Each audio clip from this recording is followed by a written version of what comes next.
In 2005, I moved to New York with my wife Amanda and our 7-year-old son Jason. It was the beginning of a new chapter. For us, our house was small.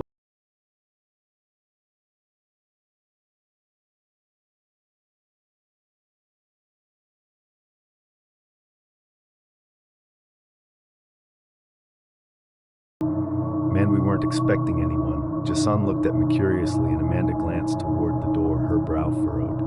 "Who is?" I called out. A soft voice replied, "You're..." I opened the door to find a petite woman in her mid-30s. She had dark hair pulled back into a neat ponytail and was carrying a dish covered with foil. Her smile was warm and inviting. "Hi, I'm Claire. I live next door with my husband and daughter. I just wanted to welcome you to the neighborhood," she said, handing me the dish. The scent of freshly baked lasagna wafted through the air. "Wow, thank you so much. That's so kind of you," I said, genuinely touched. Amanda joined me at the door, and we introduced ourselves. Claire was delightful, bright, bubbly, and easy to talk to, but the conversation was cut short when a man stormed up the driveway. He was tall and broad, his face set in a scowl. "Cla, what the hell are you doing?" He barked, his voice sharp enough to make Jason jump from the couch. Claire's smile faltered, and she quickly handed the dish to Amanda. "Sorry, I should go. It was nice meeting you," she said hurriedly. The man shot us a glare before dragging Claire back toward their house, muttering angrily under his breath. We stood there stunned. "Wow, he seems intense," Amanda said as we closed the door. Despite that strange introduction, the first month in our new home was... Claire often stopped by with baked goods or to chat, always apologizing for her husband Mark, who she claimed had a short temper. She was a kind woman, always asking about Jason, and even offering to babysit if we ever needed her. Mark on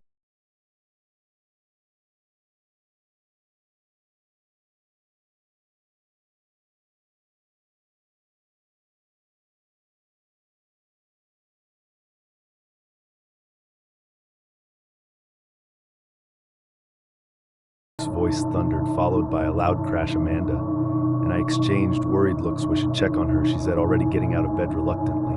I followed her. We knocked on their door, but there was no response. After a few minutes, the door finally opened. Mark stood there shirtless and sweating, his face red with anger. "What do you want?" The snapped, his eyes narrowing. But we heard shouting and wanted to make sure everything was okay, I said. His expression darkened and he stepped closer, towering over. "Mind your own business," he growled, "and don't ever come here again." Before I could respond, he slammed the door in our faces. Amanda grabbed my arm. Wrong, Shanadist. Claire might need help the next day. I kept a close eye on their house around noon. His Mark loading up his car. Claire was nowhere in sight. Instead, he had their young daughter with him, a quiet little girl of maybe 6 or 7. What caught my attention, though, was the large black briefcase he struggled to lift into the trunk. It looked heavy, too heavy. As she locked the house, he noticed me. Watching from our balcony, he smiled, a wide, unsettling grin that didn't reach his eyes, then got into the car and drove off. My gut told me something was wrong. and went down to their driveway, hoping to find some clue as to where Claire might be. That's when I noticed a thin trail of red liquid from the garage to the driveway, stopping where the car had been parked. Miss Mac turned to call the police. Immediately when they arrived, they broke down the front door. While I stood behind them, heart pounding, the house was a mess. Furniture was overturned, and shards of broken glass littered the floor. It looked like there had been a struggle upstairs. One of the officers called. Followed them up to the master bedroom. Under the bed, they found a base B. All but a handle was sticky with dried blood, and strands of hair were tangled around it. The sight made Misa's head did something to her. As the police began their investigation in Weeks went by with no sign of Mark or Claire, and one day I got a call. "We've arrested Mark at the airport." The officer said he was trying to flee the country. Amanda and I were relieved, but there was still no sign of Claire. That's when the police decided to question Mark's daughter about the briefcase. The little girl replied, her voice trembling, "Daddy buried the briefcase in the forest with her help."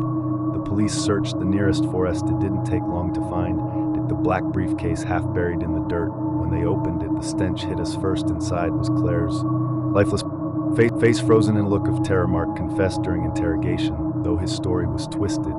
He claimed Claire had been unfaithful, that she'd betrayed him. But Amanda and I knew better. Claire was nothing but kind, a devoted wife and mother. Mark, on the other hand, was a heavy drinker, His temporal ways, 1G, hadn't need area son to snap. The story didn't end there, though. Mark's arrest made the news, and the details of his crime sent shockwaves through the community, unable to stomach living next door to the scene of such horror.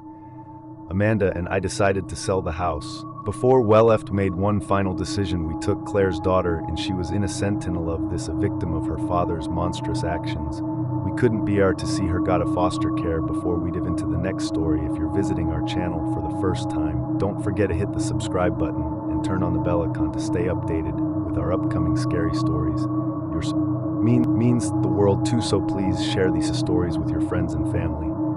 Thanks. I'm now in my late 30s. This story goes back to when I was 14 years old. Deventho, it was one of the most terrifying nights of my life. The very thought of it caused my hands to feel icy in the month of October. It was a calm evening around 7. I was left alone in the house because my mother and sister had gone out to do their grocery shopping. When I returned at 8 in the evening, my father was supposed to return home from work. Our next door neighbor, Miss Graham, was employed by the same company as she was. In order to save money on gas, they frequently carpooled and took turns driving in the living room. I was observing a terrifying film that I had been watching, even though it wasn't the best option for someone who was at home by themselves. I enjoyed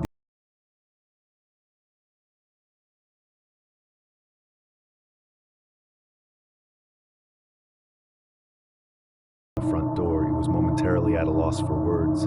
My heart pounding, it turned the volume on the movie while it was still playing, and then I asked, It's Mr. Graham, your neighbor." Waste their response that had been given. He had a voice that was calm, friendly, and recognizable, just like Mr. Graham she's always been following. That he stated, "There has been an accident. Your mother called me to come pick you up because your father is currently being treated at the hospital. Currently she is upset that she's unable to drive. Allow me to take you to the hospital. I'll open the door for you." I got on my feet and my hands were trembling slightly. The sound of his voice was convincing, and he was even familiar with the name of my father and the specifics of his work. My mind briefly wandered to the possibility of opening the door. Whenever I thought about my father being hurt, my stomach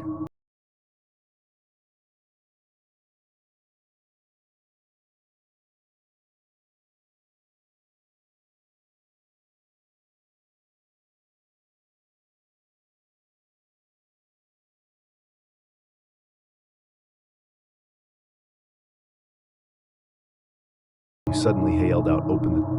Urgency in his voice, even though it was familiar, seemed to be off. My instincts began to take over instantaneously. I made my way to my bedroom, secured the door, and dialed the number of Mr. Graham. He waited for him to pick me up, and my hands were shaking as I did so hit her in a relaxed and unhurried manner. Mr. Graham's voice responded, "What is your whereabouts?" Mr. Graham, he inquired, having a trembling voice, "As form I'm at work with your father. How come? Is everything not a problem?" My chest sank in shock when I asked, "Are you with my daddy?" "Hushed, it is. Look, he's sitting right here," he responded, completely perplexed. "Would it be possible for you to hand him the line in a hurry?" I inquired after a brief pause. The voice of my father was discernible. "What exactly is the matter?" "My darling, there is a man at the door who is posing as Mr. Graham's," as the person uttered the words according to him. "You are currently in the hospital, and he wants me to open the door for you." There was a momentary pause, and then my father's voice quickly changed to one of seriousness. "Let me speak to you. Don't leave your room. Make sure the door is locked, and don't make any noise at the moment. I'm going to call the police. Don't hang up on me."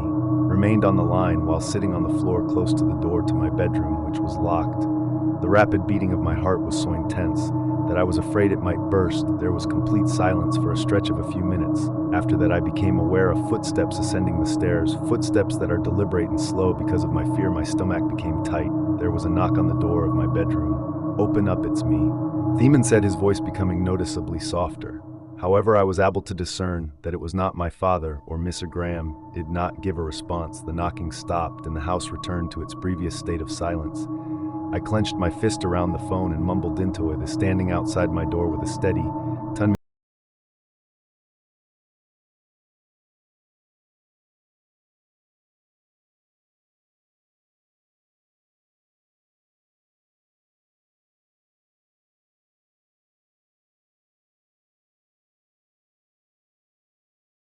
My fear continued to hold me captive, and I hesitated for a moment. What she said was, "It's okay, there is also a law enforcement officer." After unlocking the door,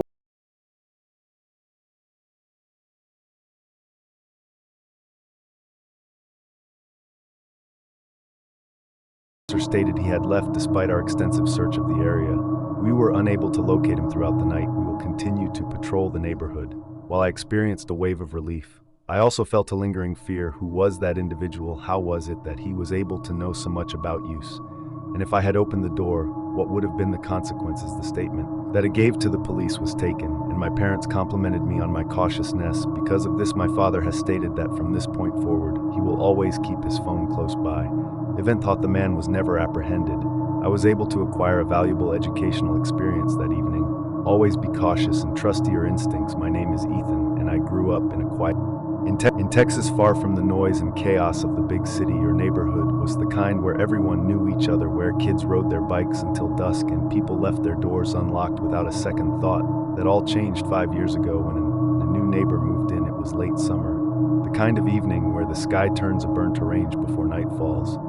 So I remember watching from our living room window as a large, beat-up U-Haul truck pulled into the driveway of the house across the street. The house had been on the market for months. Its beige siding and overgrown lawn and a sore thumb in our pristine little neighborhood. My parents were excited about new neighbors. They always hoped for someone friendly, maybe with kids around.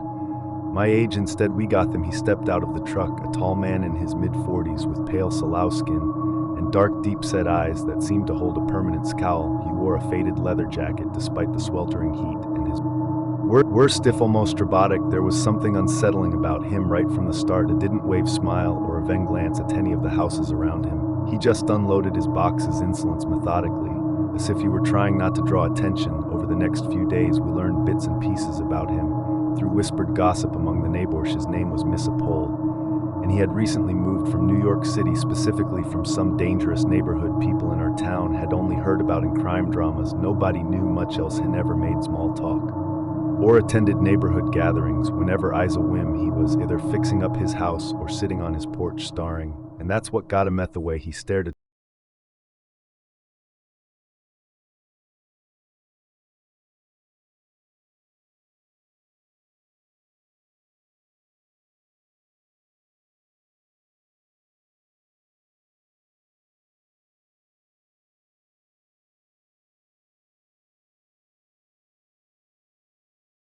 shadow barely visible behind the sheer curtains. Don't be ridiculous. My mom said when I told her he's probably just lonely. You should go say hi. Reluctantly, I did on Saturday afternoon. I worked up the courage to cross the street and knock on his door. The walk to his house felt like crossing into another world. His lawn was patchy and brown, and the curtains in every window were drawn tight when the door opened.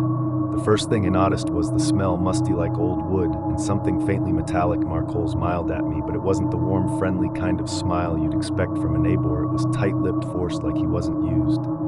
"Too smelling at all, can I help you?" he asked, his voice flat and low. "I just wanted to say hi," I mumbled.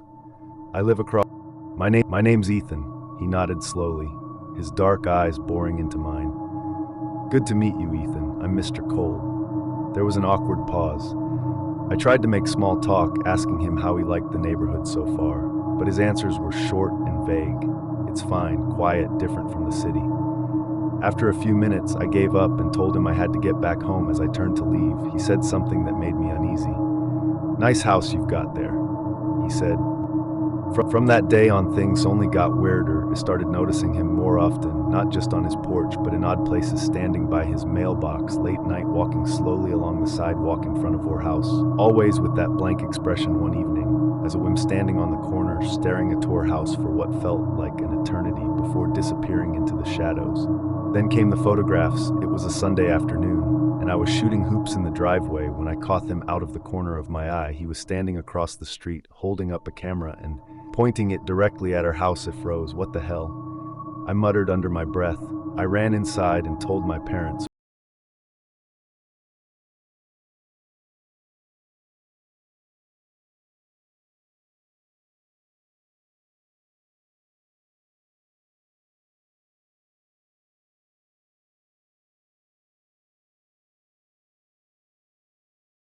The guy gives me the creeps. We decided to keep an eye on him, but things escalated faster than we expected.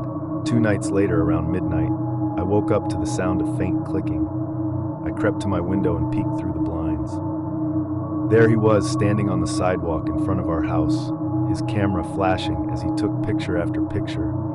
My heart pounded in. Mom, I said urgently, running to their room. By the time my dad got outside, Mr. Cole was gone again, but this didn't let it slide. My dad called the police when the officers arrived.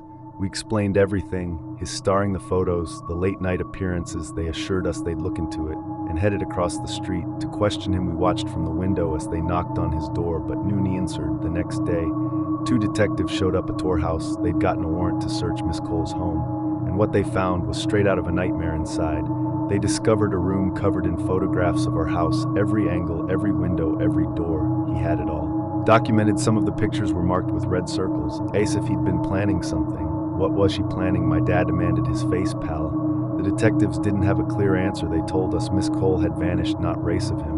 No forwarding address, nothing. He'd left behind everything, including the eerie shrine dedicated to our home. The days that followed were tense. Every creak in the house, every shadow outside, made my heart race. My parents tried to reassure me that he was gone, but I couldn't shake the feeling that he was still watching, waiting. Weeks earned into months, and eventually the fear began to deboot. The house across the street remained empty, a haunting